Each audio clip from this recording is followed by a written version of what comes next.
Hi, and welcome to today's top 5 video. This is going to be my top 5 reasons I love my 2008 Lotus Elise SC. I feel like this video is long overdue, so here we go.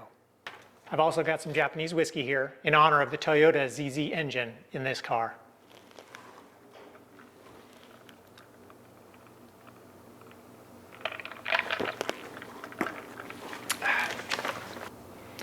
So first, a brief history, how I fell in love with this car.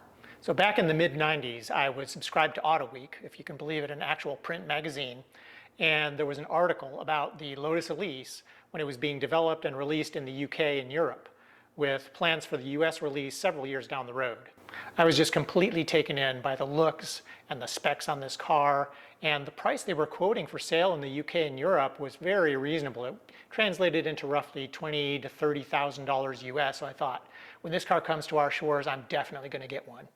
Well, you fast forward a few years, and when it finally landed on US shores, the MSRP was over $40,000. And back then I was like, well, I guess I'm never going to be able to afford this car. A few years later, I found myself in a situation where I actually could pick up one used. So in 2015, I picked up this used 2008 Lotus Elise SC.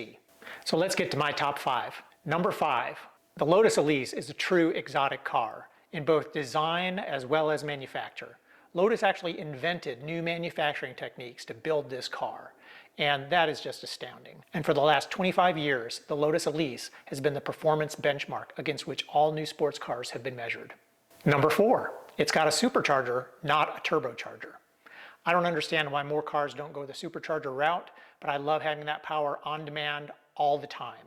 It doesn't just come on when you need it, it's always there whenever I want it, and you don't have any turbo lag. When it comes to aggressive driving, autocross, things like that, you don't have to worry about the turbo kicking in and causing your car to break with the ground. You always have control, and you always have a steady stream of power all throughout the power band. Number 3, this car looks amazing in all the Skittles colors. That's what somebody calls them. It's all the bright colors, the oranges, the yellows, the neon greens, whatever you might dream of. This car looks beautiful in it. And I think a lot of it has to do with the way that they designed the exterior. It's got a lot of black elements that can contrast against many different colors and look very good.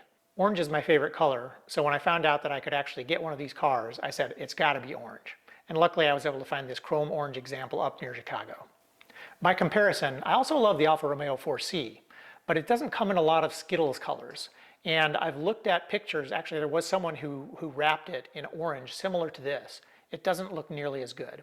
And I think it's because it doesn't have as many black elements to contrast with that bright color. So the Alfa Romeo 4C is a beautiful car, but it really looks best in just a handful of colors. The other thing about the looks that I love is the nostalgia. I grew up as a kid watching Speed Racer on TV, and I'll tell you, more than any other car, this one reminds me of his Mark V. Number 2, it's got a manual 6-speed transmission. I love me a good manual car. I was thinking through the other day about how many cars I've owned that were stick shift versus automatic.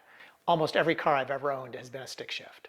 And it's not just an idle preference. I've been to over 20 BMW performance driving schools and driven their cars with DCT and paddle shifters. And what I find is when you're driving aggressively, the paddle shifter is less than ideal. I especially don't like that the car will automatically downshift for you to protect the engine and the transmission. I like to be in control. Now that all said, I will say that DCT has its perks. I've had some physical issues in the last couple of years and makes it hard to drive a stick shift. So I've got an Alfa Romeo that's got a paddle shifter with DCT. You can drive it in automatic or manual mode, and that really is very handy.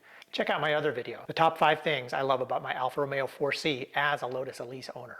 I am 7 weeks post-op today from total hip replacement, and I've yet to get back into the Lotus Elise, although I have been in the Alfa Romeo 4C since about 4 weeks post-op.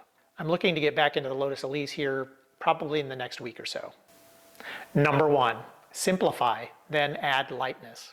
This design principle is fabulous. I love it. As a project manager professionally, I actually used it for my projects, and it leads to all kinds of positive things. With simplicity comes reliability. This car has such minimal electronics. I don't end up with random check engine lights, the Christmas tree of death, as some people call it, with other cars.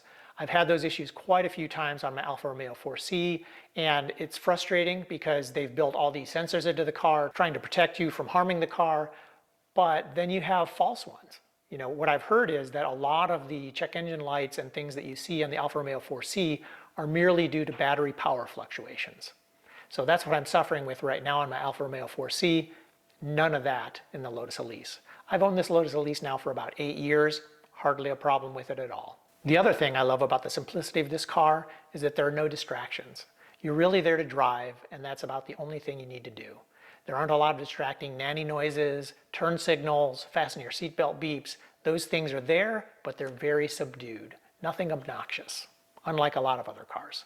If you'd like to see what I mean, check out my other video, Sound Matters, where I compare the Lotus Elise with the Alfa Romeo 4C. The other thing that simplicity leads to is a pure driving experience. When I get in my Lotus Elise, it's not so much entering the car as it is putting on the car, like a form-fit motorcycle jacket. It becomes a part of you, and that's a great feeling. And finally, the last thing that simplicity leads to that I really like is nostalgia. Even though this is a modern car, it was produced in 2008, it really reminds me of the 60s and 70s roadsters that were put out by Triumph, Alfa Romeo with their Spider, and MG with their MGB. It provides that simple, pure driving experience. So that's it. Those are the top 5 things that I love about my 2008 Lotus Elise SC. Let me know in the comments what you like about your favorite car. And thanks for watching.